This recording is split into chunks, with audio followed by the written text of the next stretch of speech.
One other topic that I hear about a lot and I read about a lot is the talent shortage. What are you seeing throughout the healthcare industry in terms of locating and securing and retaining top talent? I would say we probably have the most acute talent shortage in healthcare. And there are a number of reasons for that. But to understand it, you have to look at healthcare from the big picture standpoint. For the past 10 years, or 12 years actually, healthcare has been going through a state of radical transformation. Whether you're talking about the hospitals, the physicians, health plans, the suppliers, the whole ecosystem is being radically transformed. And it's going to keep going on like that, in my opinion, for several years. There are new business models that are being adopted. The new business models demand new people. It's like the mindset, the people that got us here are not the people that we need going forward.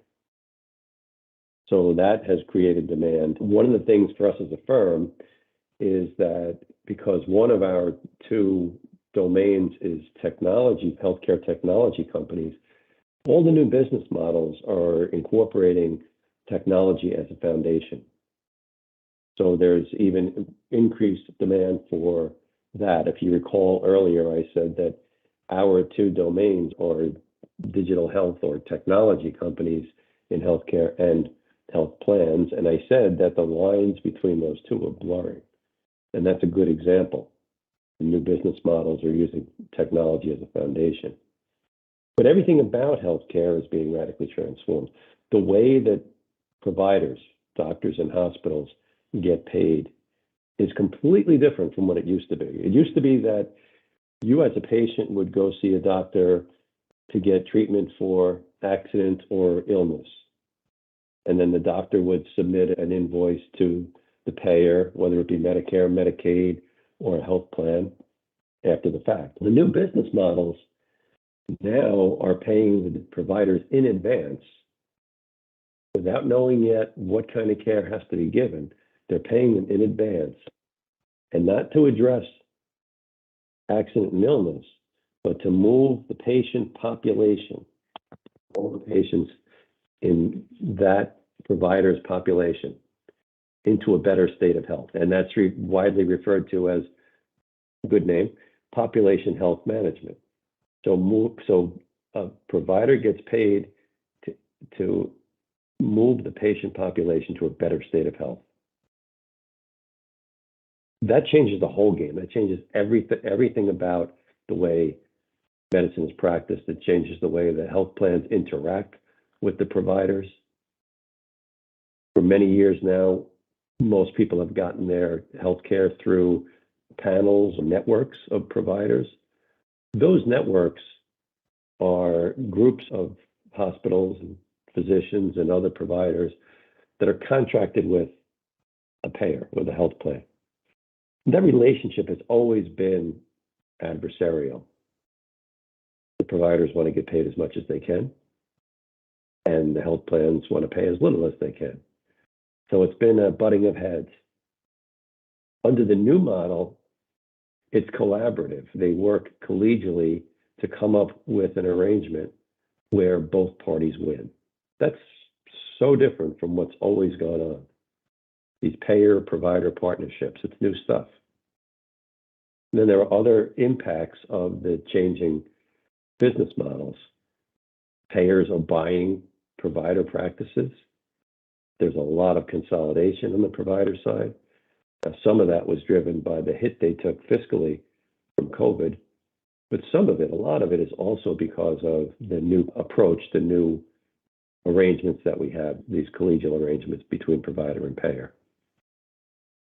Another thing that has really had an impact on the demand for labor is that so many companies, so many startups have been funded for the past few years. So if you think about it, interest rates were pretty much at zero for a long period of time.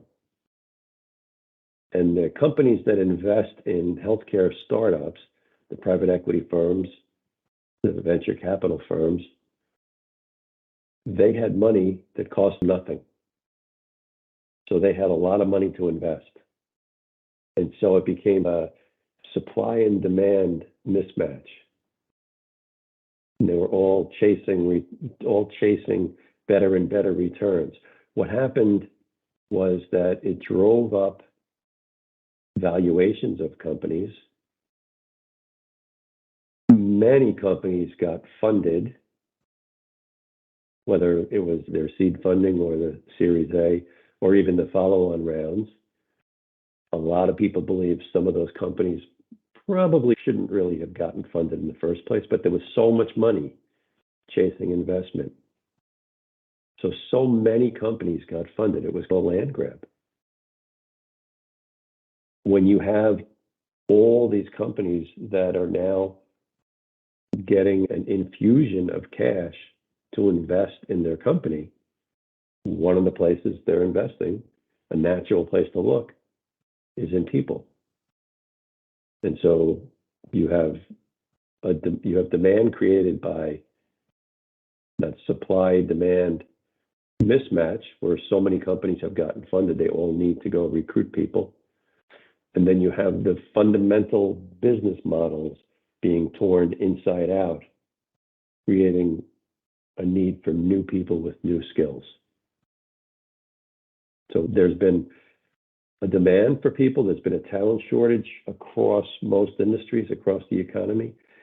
But I would submit that it's probably been more acute in healthcare.